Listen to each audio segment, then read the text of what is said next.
بیشتر میاد 32 تومن، یکیش میاد 40 تومن. اون 32 تومنیه بهتره. بابا من با 32 تومن با پول نصف تلویزیونمونه.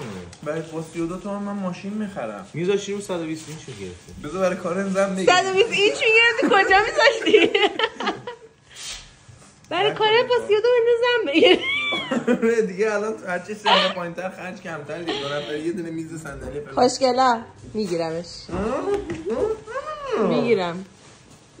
تو الان برای چی صد آشغال خریدی این قیمت ها؟ علی هیچ جا مدلش نبود. یعنی چی هیچ جا مدلش نبود؟ برای چی این کارو کردی؟ برای چی داریم پول در میاریم؟ برای اینکه چیزایی بدیم صد آشغال. اون هر دفعه میگیم پولاتو رایدون نمیدیم آشغالی.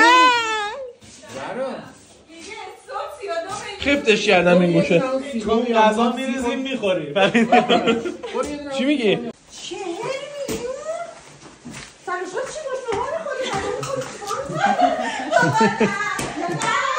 یعنی آدم دیگه خوده نبود جلو اینو بگیرن؟ نه همون بهار ما رو بدبخت کرده.